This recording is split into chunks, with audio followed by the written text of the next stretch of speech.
All right, welcome to Bleav in Chargers with the great Lorenzo Neal, Matt Money Smith here. Another installment, unfortunately, coming off a loss. The Chargers back at 500, 3-3. Disappointing offensive effort. Well, I shouldn't say that. Disappointing red zone effort out in Arizona. Monday night, first primetime game. Does not go the Bolts' way. They get 5 field goals. Cameron Dicker was exceptional. Set or tied, I should say. Didn't set, but tied a franchise record 59-yard field goal, probably had about 5-6 yards to spare. So that's something that you take away from it as a positive low moving forward, knowing that that's the kind of ability that your kicker has in these tight games, especially if you can qualify for the postseason. We know how often those things come down to a kick in the final minutes. So that was a positive. Outside of that, defense, again, allows just 17 points. They have not allowed more than 20 points in a game, and yet this team is 3-3. Folks, we appreciate you supporting the pod and the YouTube channel and leaving comments and ratings because that helps us out. So if you don't mind just popping on however many stars you want, preferably 5 would be great, or a thumbs up on the YouTube, and a comment or 2 or a review would be fantastic. We thank you for all of that. So, Lo, I'll turn it over to you there. I was there in Arizona. I'm sure you were watching it. Just kind of your observations and takeaways from a 17-15 loss. It seemed to me after that big play in the first quarter, you fumble the ball on the 1-yard line, the touchback. That was an opportunity early to get 7. But you never was able to get in the end zone after that. If that particular play, and it's simple little stuff, and that's why you and I, we talk about attention to details. And I know that didn't cause the loss. I'm not saying that. Right. But how people take turns making. Yes, it sets the tone. What do? As every kid, and you played football, Money, think about it. When you catch the ball and the sideline's there, everyone says, put the ball in the outside shoulder for the sideline becomes a defender, and it helps you. Because now the sideline's a defender, the ball goes out of bounds, it goes out of bounds to sideline. When you have the ball on the inside, nothing good could happen because you can get stripped on the inside, the ball fumbles inbounds, and people can recover it. Or it goes what happened. So that play right there set the tone. You put 7 on the board, and you have Arizona where you need them. And what you do with a bad team, you let them stick around. And that's why last week, Money, we talked about it on the show. I said, hey, Arizona's a team that, hey, look, they beat the Niners. They find a way. They're just a team that's gritty. Not that they're a good team, but if you let a bad team stick around and let them stay in the game, they're going to make some plays, especially when you don't score touchdowns instead of field goals. Yeah, as you're talking about that, I'm pulling up my board from the game, and like, here's the thing: it's number one. That's Jaylen Reager, man. The guy's got 79 catches and 8 fumbles. So it's someone that should be top of mind. Like that should be, hey man, I'm not going to get many more of these chances. I'm already the guy that got drafted 1 spot ahead of Justin Jefferson. You know, that's already attached to me. I'm already no longer on the Eagles team that drafted me. I'm now kind of making my way around, signed to a practice squad 2 weeks ago. We know what a great receivers coach that Sanjay Lal is, and I've got to believe that, you know, he's on top of that, and he's making sure that a guy who's, you know, look, he's a 4.3 guy. Jaylen Reager is fast, man. Dude's got speed. It's wide open down the field. But if there's one thing that's dogged him his entire career, it's been fumbles. And you could hear the disappointment in Coach's voice in that post-game presser. Like, that's like you said, Lo, I'm not the one who's going to say it. I'm not the guy that's out there sacrificing myself and putting myself in the way of violence, controlled violence. But that's something that's elementary, man. Yeah. It's something that, and we're not trying to dog pound the guy. But this is just, we're on here doing a show and talking about fans want to know, you know, hey, I played this game for 17 years. Guess what? I'll raise my hand. I fumbled the ball. I didn't do it a lot. The great LT fumbled the ball. But you knew when you fumbled the ball, I'm on the jugs. You do those things. These are things that can be corrected. And when you have that label, fumbler, you try to correct that. And you are taught in Pee Wee, Pop Warner, high school, JV, doesn't matter. You get the ball on the outside arm and you get it to the sideline. You had time to move the ball over. And yes, that's not the play that cost the game, but I'm telling you, like you said, it set the tone, it set the momentum, and it put the thing in motion because you weren't able to score. That was a perfect scoring opportunity. Put the ball on the outside arm, go in, score a touchdown. Now your energy, when you don't get those and you don't convert, you go from the sideline jumping and cheering, this is going to be a touchdown, big play, to boom, you fumble the ball. Now the other team gets the ball right back. Your defense just got off the field on that big play. So it just was a bad look. It was a bad feel. And from there, I was like, this team's going to struggle. It's going to struggle. Yeah, like you said, I think, and look, it's sort of the same thing with Puna. I mean, with Tier Tart, right? You get the interception. I get it, man. Big man's got the opportunity. Let's go. Let's see. Can you make a big man score a touchdown and stuff? At the same time, you're not going to put. Yeah, just fall down, but you're not going to put that on him as much. It's like he doesn't know about 3-point pressure, and make sure you get that arm in when you're running. Like, so that's fine. But yes, take advantage of this opportunity. You've created a turnover. Now it's in Kyler Murray's head. Let's capitalize, get 7 off it, and it's a tone setter. You know, it's, yes, we've created a turnover. We've cashed it in for 7. It's going to be a long night for you, and let's go. And unfortunately, now they still forced a punt, and they were pushing into field goal range. They were able to push them all the way back, and then a punt came up, and that's where that next fumble came from. I'll tell you what, man, I'm going to blame it a little bit, Lo. I'm going to blame it a little bit on my DJ who's in the booth with me, Daniel Jeremiah. And I'm telling you, man, look, he's the son of a preacher man. His father, David, is a famous mega church preacher down there in San Diego. A lot of people know David Jeremiah. That's his son, Daniel, that does the game with us. Okay. When he says things, they happen. And before, I'm not kidding, it's the craziest thing. And before the game, he said, weird stuff's going to happen tonight. I can feel it, man. There's something about tonight. I can feel in the air. We're going to see some weird stuff tonight. I can sense it. And sure enough, you got, Puna. I keep saying Puna, not Puna. Tier gets the interception. A defensive lineman gets an interception, and it gets poked away, and they get it back. You get Jaylen Reager with the longest completion of the season for Justin Herbert, 42 yards. That gets punched out, and he's got his foot within a blade of grass of being on the white, and he's out of bounds, and you get to keep it. If it just scoots out of bounds another 2 feet before the pylon, it stays with the Chargers. And then fumble luck, man. It was just fumble luck was not on their side. They forced the fumble on James Conner. You got 4 Chargers around the ball, and somehow Trey McBride is the one that it just bounces right into his hands, and he secures it. And coming into the game, the Chargers had forced 4 fumbles and had recovered 4 fumbles. And yet in this one, they can't catch the brakes on that. So, yeah, the fumble luck's a tough one, man. And I'm sure it's something you can speak to a lot more than I can, Lo. It's a weird thing. And it's why, if you go on, let's say if you go to check Jaylen Reager's stats on ESPN, you're going to see 1 fumble because they only clock fumbles that are lost.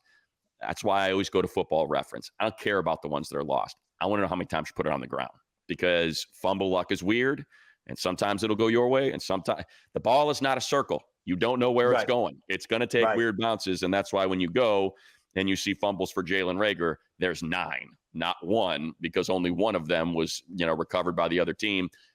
That one that they just got. Think about that. Dude has put 8 balls on the ground, and that's the first one that the opponent has recovered, and that's fumble luck right there, man. Wow. That is interesting. That is crazy. So he's fumbled 9, and only 1 has been recovered by the opposite team. So his luck finally ran out on him on that night. Wow. Exactly.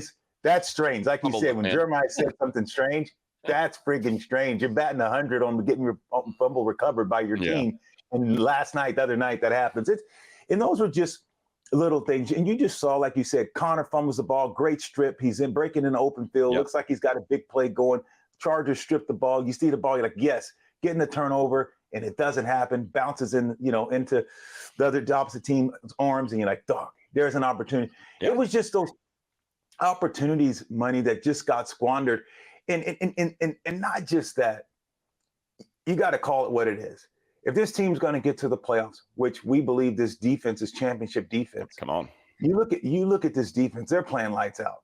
You can't ask the defense to do any better. Look at Kansas City. I was there at the game watching the Niners and play Kansas City's defense. Kansas City's offense is not great, but they play complementary football. Right now, the offense is not playing enough complementary football for the defense. Kansas City's not that they're scoring 30 and 40 a game.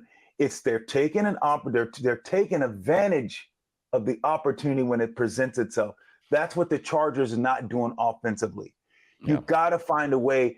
Instead of field goals, get 2 of those. If 2 of those are a touchdown. That's what they're not doing. And you can't, you're not, if you're scoring 17 points, like you said, if this team scored 21 this year, if this team averaged 21 this year, what would the record be? 6-0. There you go. Yeah, 6-0. And that's, honestly, that's not a big ask. No. And so when you're thinking about 21, this Charger team, but you are with your record. So I'm not trying to joke. Oh, fans, good. Look, no. No, I know what you're saying, Lo. I know exactly what you're saying. It's could be 6-0. This team should be, if you score 21, you're 6-0 right now. I'm pulling it up right now. You want to know how many teams are scoring over 21 points per game? All the way up to the Jaguars. So what do we got? 2, 4, 6, 8, 10. 22 teams are scoring at least 21 points a game. 22. So that tells you can still be in the bottom half of the league and score 21 points. You know how many teams are giving up? Let's see. How many teams are giving up 21 points per game? Yeah, there you go. You're at number 12 when you're giving up at least 21. So there's only 11 teams in the league not giving up 21 points per game. The Chargers lead everybody at 13.8, and they've got a 3-3 record. And that's complementary football. Yeah. So you know what's complementary? I'll tell you exactly what's complementary. Complementary is bet online, complementary stats and action, because it is basketball time, folks. The NBA is back, tipped off last night. We're doing this on Wednesday. Last night, the doubleheader, Knicks, Celtics, and the Lakers, Wolves. Bet online's got you covered. Best odds, biggest promotions, live in-game betting. Again, live in-game betting. You want to bet that Bronny James is going to get in the game for 2.5 minutes and be a -5? I don't know if you can make that bet. I just want to put that out there. This season, every game matters. Bet online has every stat, matchup breakdown, and the odds to bet on during the game. It is not just the NBA. Bet online has odds on everything from football, the baseball playoffs, which is now in the World Series, NHL, even political props. Boy, that sounds like fun. Head to the website today. Get in on the action with America's most trusted site for online wagering, Bet Online. The game starts here. The trade deadline, I don't know if anything else is going on November 5th, but the trade deadline is November 5th. So that is something that – How about Boston? How about Boston money? How about those three? Did they break an NBA record last night with the threes? Yeah, they couldn't miss. They had 29 threes in freaking the third quarter. It was crazy watching those guys light it up. So, yeah, I should have got on Bet Online and said, hey, they're going to break the record for threes in a game, because they were absolutely just amazing last night. So get on over there. We love Bet Online. Proud to have them as a partner. You said, look, I'll just kind of pick up what you were saying, Lo. Let me pull up the stats because I got my game notes here. Offense, NFL rank, Chargers, red zone touchdown percentage, 30th. There are only 2 teams in the league worse in the red zone at converting opportunities into touchdowns. 38% of the time with Justin Herbert as your quarterback, you can't punch it. You can't punch it into the end zone 62% of the time. That's something that, you correct that, and man, you're going to start winning a lot of games. And that's what when the field shrinks, and I'll tell you, you go back and watch. Look, this was an incredible game from Herbert, man. He was on point. I mean, and you got dropped, 7 drops in this game, 7, and obviously that's going to hurt you. And at the same time, you're playing a team that's given up 153 yards on the ground. And everyone's like, well, why can't you run? Well, go back and watch, and you'll see why you can't run, because they aren't honoring they're just not honoring downfield passes. And when you go back and you watch all the pass attempts and all the dropbacks, these guys aren't getting separation, so they're comfortable running man or running a single high and having, between 7, sometimes 8, sometimes a 9th guy who's leaning forward in the box. So when you hand that ball off, there's no room, man. Everything is just smushed. Everybody's leaning forward. No one's afraid of a ball going over their head. That's another thing to your point, Lo, about Jaylen Reager. You make that first connection, man, and now you got burned for a touchdown, and you're going to back off, and you're going to kind of get that thing to open up and breathe. And that's why I brought up the trade deadline, because I've got to believe if there's another positive that comes out of this, it's recognizing, okay, look, we're developing these guys. Quentin's better than he was last year. Ladd looks like he's going to be a really good receiver in this league, but we got to take the top off this thing, man. We have got to figure out how to get the top off of these defenses and get this offense to breathe. Yeah, and that's you might be looking at, say, hey, look, I understand Ladd is going to be a good receiver. You just don't have that guy on that right now. He's going to be a great piece. Going to be a phenomenal piece. Yeah, I'm with you. He's a piece. It's not. Yes, it's not there. And if this team, just what I've seen, money thus far, this team very well could be, if you just score 21, 6-0. Yeah. It's and that's not far-fetched. You went through the numbers. So when you look at it like that, you're like, wow. If you can't change the trajectory, the way you're playing defensively, you're going to have a championship type of defense. But if you continue this on this route as an offense, I'm just going to tell you, you'll be lucky to win 8-9 games, because that's just what it is, because you're not scoring enough. So right now, we got to figure something out, whether it's a trade, whether it's getting a receiver, or it's doing something to give Herbert that ability for teams to stop putting 9-10 guys in the box and 9-man fronts. You have to do something where it's going to loosen up the run game and make people respect you. Because if you stay on this course as an offense, and I know Harbaugh's pulling his hair out because he's got a great quarterback, and offensively, you are letting this team down. And that's what's tough to swallow. Now, if you're getting blown out, you've been last year and you're like, man, you're in shootouts and stuff. Right. This right now should hurt this team worse than any time. For the first time, and I would say 7, 8, think about where this team is if you just were scoring 20. This is money. You don't have the receivers. I'm just going to tell you. But if you were just scoring 21, you'd be 6-0. This team right now this team is a Super Bowl caliber defense, a Super Bowl caliber type of, if you score 21. So if you can fix that problem with the way your defense is playing, dude, you can beat anyone right now. That's what's crazy. That's what's so frustrating with me. Yeah. That's what's frustrating. Understandable. So, just kind of think about it, right? And again, I think it's just important to put everything in context, right? So Herbert is out there dealing, right? If his guys catch the passes that are hitting them in the hands and falling to the ground, you're probably talking about a 450-yard day. Like that's how dialed he was. And this is nothing like, look, Stone Smart is turning into a really good player, and he had a really great reception. But again, you got that wheel route, you got that hole shot, and it's threaded on a needle.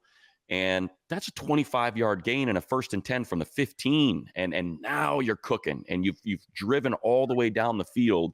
Instead of settling for a field goal, you're in this rhythm. And Stone Smart is a Riverside CC quarterback, converted to a tight end, undrafted free agent, developed on the practice squad, who's turning into a nice player.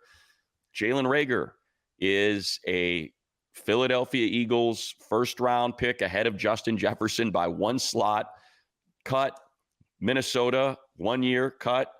Patriots, 1 year. Chargers practice squad elevated because DJ Chark isn't quite ready from that hip injury and that groin yet, and that's why he's out there, and you get the drop. Like that's what we're talking about. Q is turning into a really good receiver, first-round pick. Ladd's turning into a really good receiver already as his rookie, but you need that go-to. And look, there's a reason why Will Dissly got 11 targets, because he's a vet. Herbert trusts him, and he kept going back to that. And as good as Will is, and Will is good, man, he's a damn good tight end, especially when you talk about a full service blocking and receiving. He's in that conversation as one of the best. There are very few tight ends in this league that can block like Will, and he's getting better. He's getting more opportunities as a receiver, but it's like, wow, Will Dissly got 11 targets? Yeah, because Simmy's got a drop. Ladd's got 2 drops. Reagor's got a fumble out of the end zone. Stone Smart's got a perfect hole shot that he drops. So what's Herbert going to do? And that's what you got to that's what you have to overcome, is finding that receiver. And look, that's why so many people are talking about Mike Williams, because clearly the Jets are not keeping him. He is going to be on the move. And the second that 81 walks in that door, Herbert's like, I know you got me. I know I got those 50-50 balls down the side. I know I've got my red zone targets. I know exactly where I'm throwing it, because it doesn't matter who's on Mike.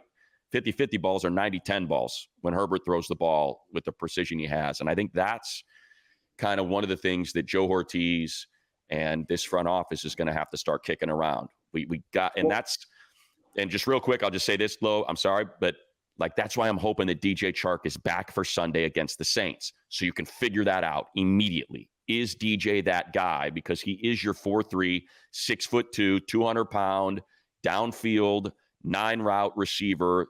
If he can do that against the Saints and you can get 2 tugs on him, okay, now we're feeling better. Now this is what we've been waiting for. Wish this guy wasn't hurt through the first 6 games. Let's roll. Right. I'm with you. If you're the Chargers, do you get on the phone and make that happen? Is it for a 5th round? What do you give up? Because I think it's a late round. It's a late round pick. It's a 1-year deal. He's still got like $4 million on the deal, so there's still some money that's got to be paid. The Chargers got, I think they've got room to fit him under the cap. They've got about $6-7 million under the cap that they can squeeze him in. But it's also a team that's got cash issues. You're paying Justin Herbert, you're paying this coaching staff, $20-25 million a year. So you're going to have to write a check for $4 million that you didn't anticipate having to write. So it's not like it's an easy transaction, but it's definitely possible. If you're Joe Ortiz and you go to Mr. Spanos and say, hey, listen, this is the difference between 3-3 and 5-1. Like this, we got this guy out there and we've got this guy in the red zone. We're talking about you're going to make it back like that with your first playoff game because we're going to qualify, and we're going to get into the postseason and we're going to build that fan base and let's go. So tell me something. Do you right now, are you satisfied with the offensive line? Do you think the offensive line good enough when everyone's healthy?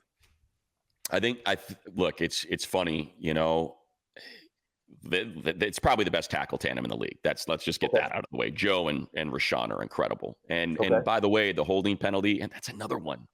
It's like the holding, like they're humming, right? It's 3rd quarter. Here we go. Let's get that second half touchdown. And there's a play drawn up for Jaylen Reager. And I don't know if you remember it, Lo, but it's the one where Rashawn Slater gets the holding penalty. Yeah. It's like, dude, that's outside.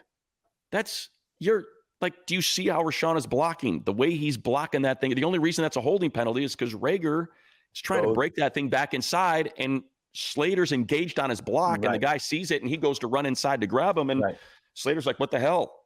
Somehow he gets stuck with a holding penalty because Reager doesn't know what the play is. And again, I'm not putting that on Jaylen for like, come on, he just got here. He just got here. Right. But that's also, like you said, man, 5 years, put that ball here on the sideline. That's 5 years. You know what this play is, man. You know it's not going back inside. Right. You get outside at 7-8 yards. Right. Instead, it's a 1st and 20. Do you think, or when you Kareem Hunt, is that a guy that you would have went at? Do you think the Chargers have the running backs? You think I'm fine. Now? Yeah, I'm totally fine with the running back room, Lo, because there's just no room. There's no room to breathe. You know what I mean? Like these defenses are just stacked on the line of scrimmage, and if you run left, like Zion's an incredible run blocker. He and Slater together. He's mean. He's a road grinder. That dude is he eats. Exactly. Exactly. But interior of the line has to be better in pass pro. I don't think there's any question that the tackles are locking up. I mean, it's lockdown, man. Guys aren't getting there from the edges. They are getting leaky up the middle. And I think that Trey and Bradley Bozeman and Zion, I think that's something where I'm sure, Coach Dev and your buddy Nick Hardwick and all those guys are working on it because I know they can be great. I think that's kind of where it's a little bit leaky on the interior than it should be.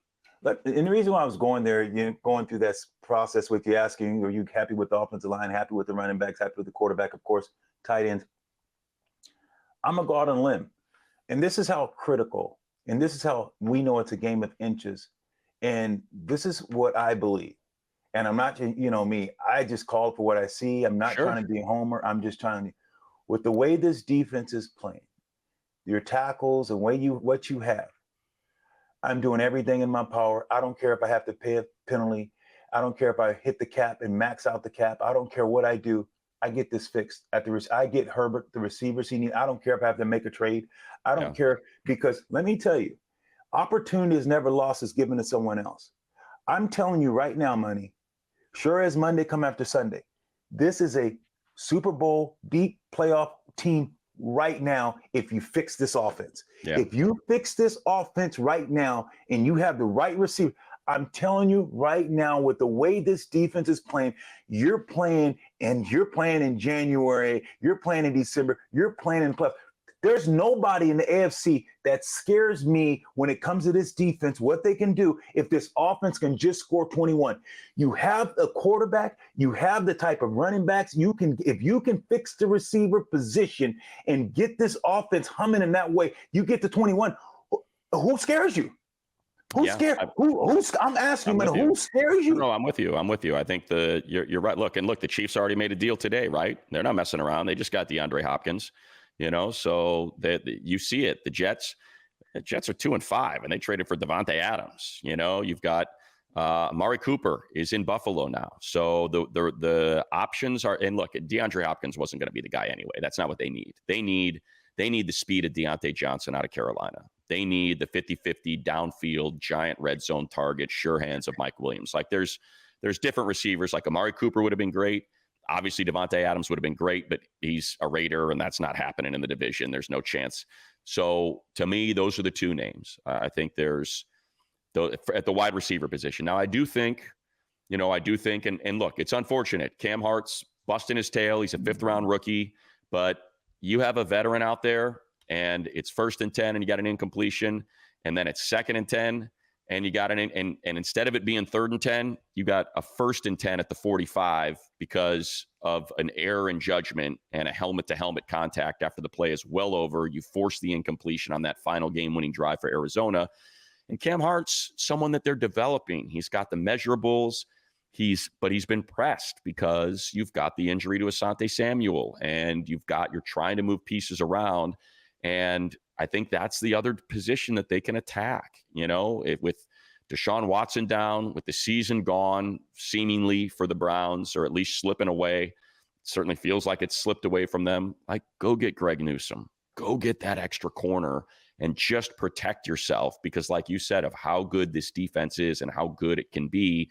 And if you've got Super Bowl aspirations, I think it's legitimate to say, okay, I'm going to be a little concerned if I'm going into a playoff game and I got 2 rookies out there. And I've got Christian Fulton, who's having a heck of a year on one side, but I've got maybe Tarheeb still in the nickel because Ja's been dealing with, the fibula injury, even though he was out there this week. And I've got Cam Hart on the outside. Like, protect that position as well. I don't think, and those are guys that could walk and you'll still get your comp picks.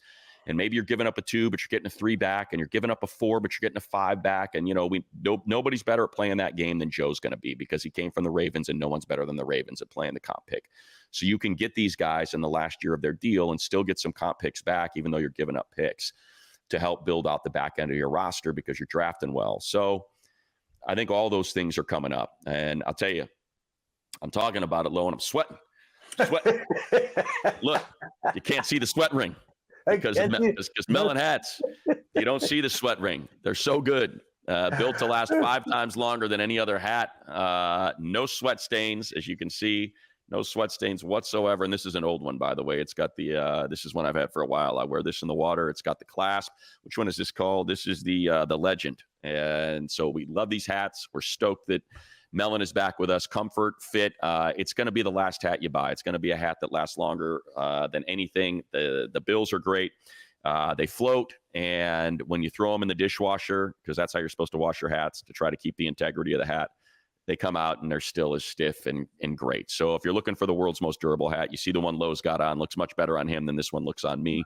But I'm a function, not fashion guy. I've always been weird looking.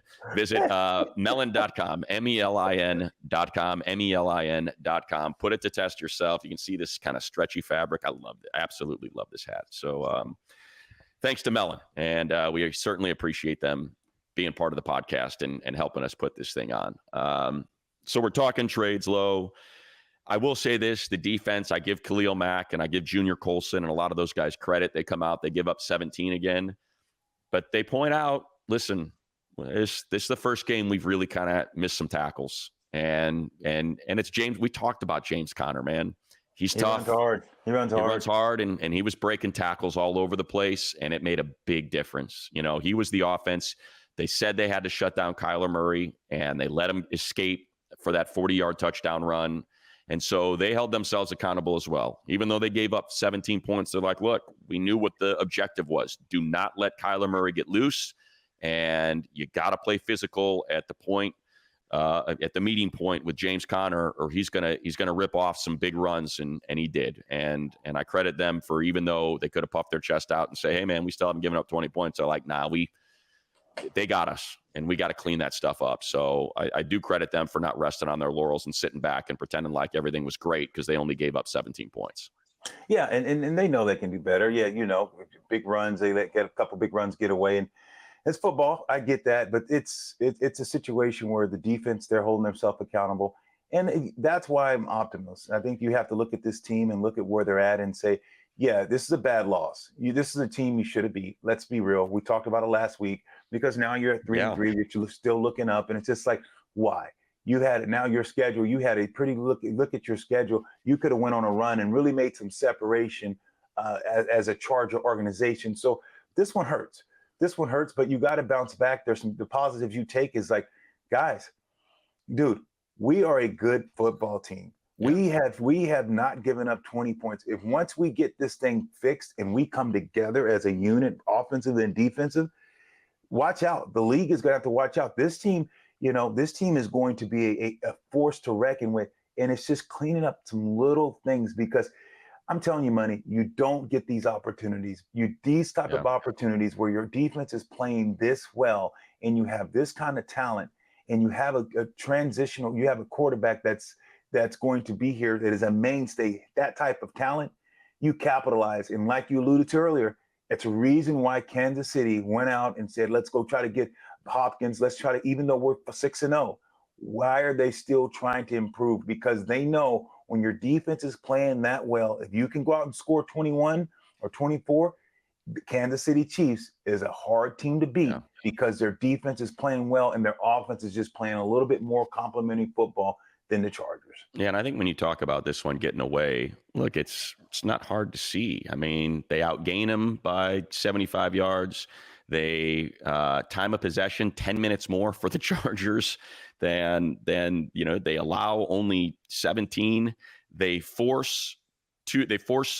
get an interception and force a fumble, and they get nothing out of it, because the interception was followed by a fumble on the same play, and the fumble that they punched out of Connor is recovered by the Cardinals. So like, that doesn't go their way. The thing that really I think sticks in your craw is that Herbert's lighting it up, man.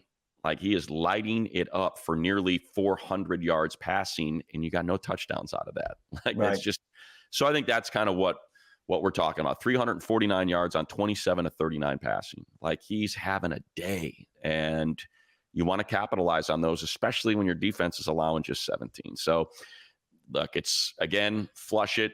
And that's what they're doing. Moving on, let's on to New Orleans. And you talk about the opportunity. It's still in front of them. Like, we were talking about being 7-2 when the Bengals come to town. All right, well, when you're 6-3 when the Bengals come to town, beat the Bengals. And then you're at 7-3 and you're feeling good. And then after that, you got the Ravens, and you can, hopefully you're humming and you've got this receiver thing fixed, whether that's DJ Chark or they've acquired someone, or maybe it's another tight end. That's, maybe it's a Hunter Henry comes back to play for the Chargers, because the Patriots are out of this thing now. Like, there are options out there that can help get this offense, where it needs to be to complement the defense, and to complement a kicker that can bang a 59-yarder like it's a freaking extra point. And that's the other part of this, man, is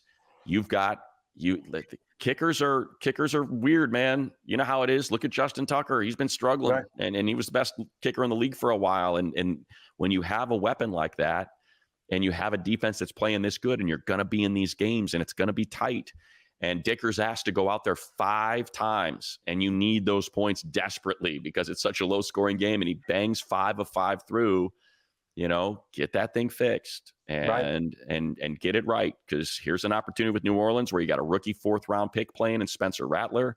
After that, you got Cleveland. They've lost their quarterback for the year. You're going to be playing them on November 3rd. The trade deadline is November 5th. I would assume that they're going to be making moves before then. They've already moved Amari Cooper. They got 2 offensive linemen, interior offensive linemen. I could see them moving. Nick Chubb. They're talking about Nick Chubb to Dallas maybe, to try to help them solve their running. Like, that could be a team that is stripped. and it's just piling up draft picks for the following year because of that albatross of a contract they have with Deshaun Watson around their neck. So the opportunities are there. It's a bummer of a loss, but there's still plenty of opportunities left this season. New England, Vegas at the end of the year. Vegas is they're talking about trading Max Crosby for multiple ones. Like, think about how these things, you get Tampa at home, Denver at home, Baltimore at home, Cincinnati at home. You got home games. So I think for all the frustration, just kind of doing that, because for all the frustration, it is still there. I mean, it is definitely still there. And I think, Lo, you know, it's something you spoke to. And when you go through the AFC, here's who's on top of the AFC. You tell me if any of these teams seem like it's an insurmountable task to knock them off. Kansas City, Houston, Baltimore, Buffalo, Pittsburgh, Indy, Denver. Those are the teams that are in front of the Chargers. Any of them scare you? No. You already took care of Denver. You already know Buffalo is just a one-man team. Josh Allen. They're still, you know, they're beatable. The two teams that you look at in Kansas is Kansas City and Baltimore. Yeah. And I think you throw the chart. So that's where I'm at. And I think Kansas City, Baltimore, and the Chargers, to me, those are the three best teams in AFC. Record doesn't show that. But if they get this thing together, they're right there. They're right there. So it's just about a little fixing, little tweaking. You have the talent. Go get it done. Go get it done. Yeah, the Chargers are plus 23 in point differential. The Colts are plus 6. They're ahead of them. Sorry, the Colts are, plus 6. The Baltimore Ravens are plus 38. Like, the Chiefs are plus 43. The Texans are plus 6. Like, these are not teams that are just ripping off. You know, I mean, obviously the Bills at plus 63. Those are pretty big numbers. But like you said, if I get stuck in a first round if the Chargers get stuck in a first round wild card matchup with the Texans, with the Bills, with the Steelers, you know, with the Ravens, especially since you're already going to have an opportunity to face them and try to crack that code, which is not going to be easy. Derrick Henry is really starting to hum, and Lamar is looking like he's your odds-on favorite to win the MVP again if this holds up. But I think you hit it on the head. There is still plenty of opportunity out there for this team. They just got to try to tighten this offense thing up. And I think there is, you know, again, you've got New England, 1 win, Cleveland, 1 win, Tennessee already got rid of DeAndre Hopkins, 1 win. I think you'll continue to see a purge there. And then with the Jaguars at 2, the Dolphins at 2, you know, if that thing continues to slip away, you're probably looking at teams that are going to continue to unload some players. So, and then again, with the Panthers at 1 win, Giants with 2 wins, Saints 2 wins, Rams are already talking about shopping Cooper Kupp, that kind of thing. So there's going to be opportunity out there because the trade deadline's a little bit later now. And it's a chance for teams to really sort of take the inventory and say, all right, let's recoup some assets and draft picks that are going to be higher than the comp picks we would get if these guys walked, and move them in season. Yeah, it's going to happen. The Chargers got it. The biggest thing is this: the Chargers it's got to identify it's within. You have to figure out, hey, look, how do we get rid of this self-inflicted wounds? How do we say, let's catch the ball, put the ball in the outside arm? Hey, if I'm a big man, hey, look, I'm going to get what I can, put 2 horns on the ball, okay? You get interception, big guys, you're not a running back, put 2 hands on the ball, run over people, and go down. So don't try to get a touchdown, just fall down. Run as far as you can, cover it with 2 horns, go down. Just these little things. If you fix those 2, just little things like that, you're fine. You give your offense an easier opportunity to score. You fall down right there as the big man. You're already in field goal range. That's 3. The fumble, you don't fumble that ball through the end zone. You're right there. That's 7. That's a 10-point swing difference, or possibly 14 points right there that you just gave up. Right. You add 14 to that changes the game dramatically, especially when your offense has been struggling. You have to take advantage of these opportunities. That's what I'm talking about, complementary football. When the opportunity presents itself, you have to capitalize. That's what this team has to do. Well, and here's the opportunity, Lo. It's a short week, but they're at home. They don't have to travel, so you get the benefit. The Monday night, it wasn't too bad. I got head to pillow at about 1:30. You know, I've had Monday nighters where, you know how this goes, Lo. I'm head to pillow at 6 a.m.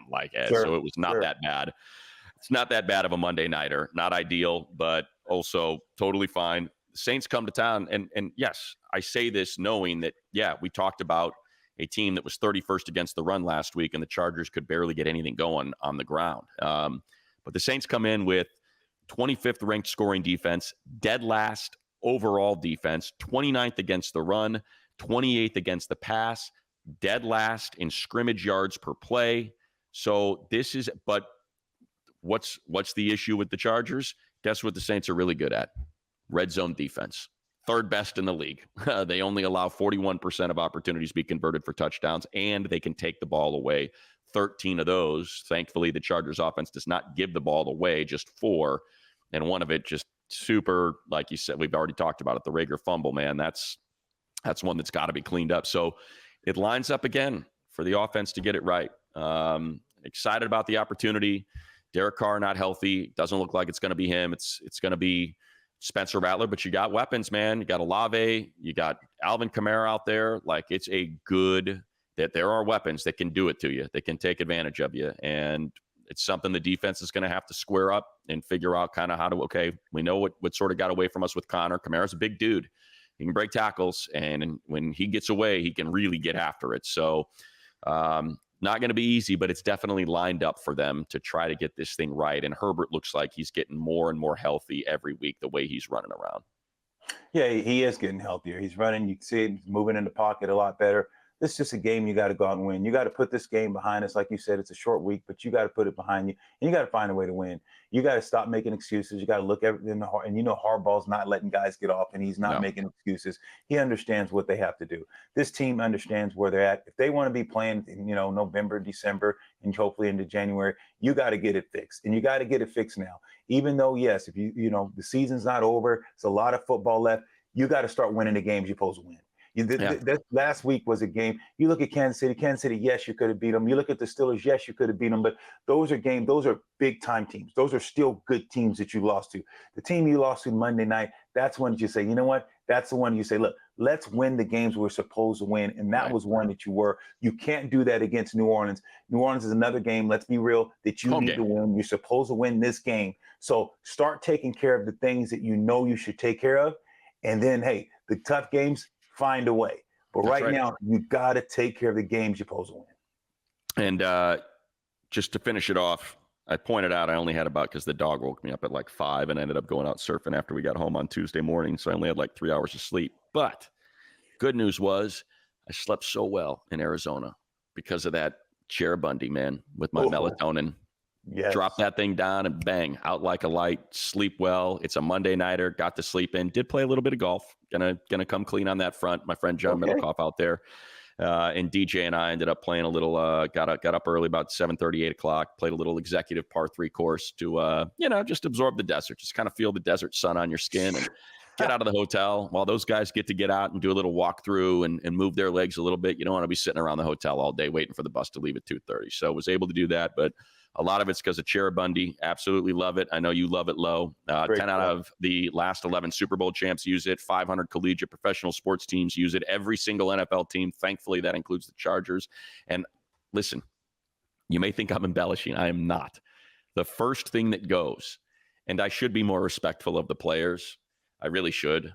But the Cheribundi with melatonin is the first thing that goes in the fridge. And if you don't get your hands on it as soon as they load it up, by that night, people are like, "Hey, where's the Cheribundi at?" I'm not kidding. It's the first thing that's gone from all the hydration drinks, the energy drinks, the waters, and all that. The Cheribundi with melatonin is the first thing that's gone. So for those of you that are listening and travel with NFL teams, I'm sure you probably know what I'm talking about, which is a massive amount of people listening right now. So check it out. It's Cherry, Cheri.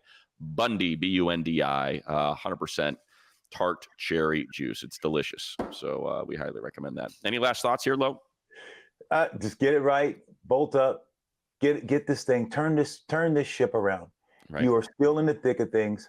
Find a way. When your quarterback is playing the way that he's playing and starting to round back into shape, getting his ankles and his feet back healthy, able to move, the defense is playing the way they are. Take advantage of this opportunity. Opportunity is never lost. It's given to someone else. And the Chargers have an opportunity to be great right now. I think they're going to seize it. Perfectly put. And hopefully we'll be back here next Wednesday, a week from today, talking about a victory and getting ready for a trip to Cleveland to build on a 4-3 record. But everybody, we appreciate you again. If you don't mind, rate, review, leave a comment on the YouTube, subscribe, all of that goes a long way to help us keep doing this. And a big thank you to our friends at BetOnline and Melin, MELIN.com, and Cheribundi. And of course, the music you hear at the front is from my daughter. Prestyn wrote that thing and banged out those tasty licks and colorful chords. You can follow her at Just Prestyn, Prestyn on TikTok, or Prestynsmithmusic on Instagram. And a big thank you to Lindsay, so our executive producer, putting this whole thing together and knocking it out. All right, Lo, we'll do it again next week. Cheers, Matt. You're the best. Cheers.